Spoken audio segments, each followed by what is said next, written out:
हक बनकर ये चैनल आगे आता है, कभी सच्चाई का शीशा यही चैनल दिखाता है। भी नहीं मिलता यहाँ ये जान कर बिन लड़े, कुछ भी नहीं मिलता यहाँ ये जान कर।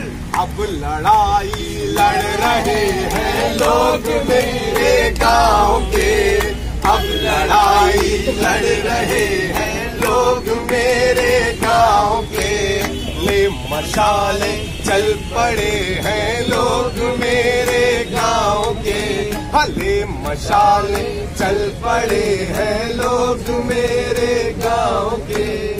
कई जगह पे किसान इस 3 कानून को लेकर प्रदर्शन कर रहे हैं, लेकिन सरकार जिस तरह से तोलमोल की पोजीशन में है, मसलन आखिरी जो बातचीत थी उसमें नरेंद्र मोदी सरकार ने कहा कि हम 1.5 साल तक के लिए इसको टाल रहे हैं। ये कोई बैगन खरीदने का मामला नहीं कि 15 के बदले भैया 12 लगा लो। कानून वापस करने की मांग हो रही है और किसानों के लिए जो कानून लाए गए हैं, किसान कह रहे हैं हमें ये कानून नहीं चाहिए।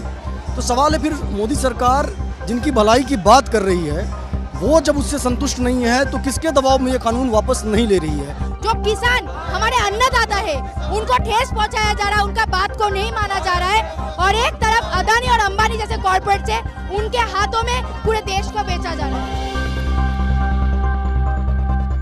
जिस तरीके से ये सरकार अपने कार्यकाल के दौरान हर आंदोलन को बेशर्मी की तरह गुंडागर्दी पे उतर के एक ही स्क्रिप्ट का इस्तेमाल बार बार करके हर आंदोलन को दबाने की कोशिश करती थी, वही इन्होंने इस बार किसान आंदोलन के साथ किया। आप शांतिपूर्ण प्रदर्शन करने क्यों नहीं दे रहे हैं? एक जेन्युइन सवाल है लोगों का। लोगों को लग रहा है कि फार्मर्स की आवाज़ को दबाया जा रहा है। सैकड़ों किसानों को अभी डिटेन किया गया है, उनका वेयर अबाउट पता नहीं है कि वो कहाँ है, किस पोजीशन में है। जो जिस तरह का डिटेंशन किया गया है उसमें कानूनी प्रक्रिया को फॉलो नहीं किया गया है। इन सारे सवालों के खिलाफ जब नागरिक एकजुट होते हैं तो 144 का हवाला, पेंडेमिक एक्ट का हवाला।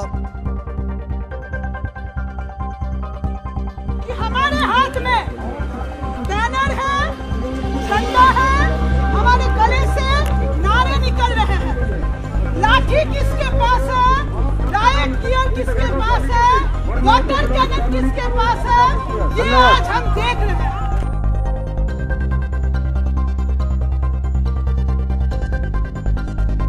यहाँ हो, सिंगू बॉर्डर पे हो, टिकरी बॉर्डर पे हो, यूपी के बॉर्डर के ऊपर, इन सारी जगहों के ऊपर ये बैरिकेड्स 3 काले कानूनों की सुरक्षा में सहमी हुई सरकार ने लगाए हैं। ये सरकार डरी हुई किसानों से, ये सरकार छुपना चाहती है बैरिकेड्स के पीछे, उन नोकीली कीलों के पीछे जो हमें लगातार सोशल मीडिया पे कम से कम दिखाई दे।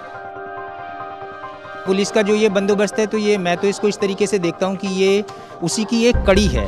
मोदी सरकार को इसके सिवाय दूसरा कोई रास्ता नज़र नहीं आ रहा है कि वो दमन के रास्ते पे चल के इस आंदोलन को कुचलना चाहते हैं। सरकार कीले बनवा रही है, दीवारें चुनवा रही है, सीमा पर इस तरह की तैनाती की गई है सुरक्षा बलों की, लग रहा है जैसे ये कोई बॉर्डर हो, इंटरनेशनल बॉर्डर हो।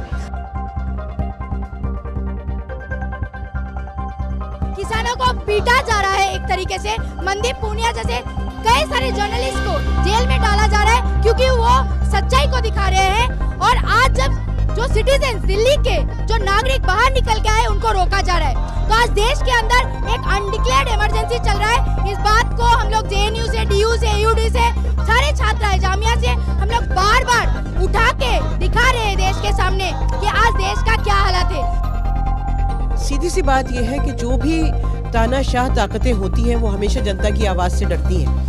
ये सिर्फ दिल्ली की सिविल सोसाइटी है जो यहाँ से और जंतर मंतर तक एक मार्च निकालना चाहती है। उनसे क्यों इतना डरते हैं, क्यों सारी आवाज़ को सप्रेस करना चाहते हैं, ये उनका डर दिखाता है। ये दिखाता है कि हमारी जो सरकार है वो कितना किसी भी तरह की प्रतिरोध की जो आवाज़ें हैं उनको किस तरह दबाना चाहती है। कुल मिला के माहौल ये है कि आतंक से नागरिकों को डराया जाए ताकि वो प्रोटेस्ट के साइट पे असेंबल ही ना हो।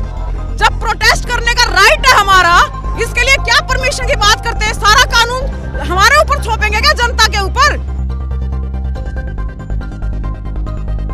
किसानों पे जिस तरह का रिप्रेशन हो रहा है उसको फौरन ख़त्म किया जाए, तीनों कानूनों को रद्द किया जाए और जिन लोगों पे केसेस लगाए हैं, 120 के करीब किसान जेल में हैं, उनको छोड़ा जाए। जर्नलिस्ट पे जिन पे केसेस लगाए हैं उन केसेस को रद्द किया जाए। ये हमारी डिमांड्स हैं।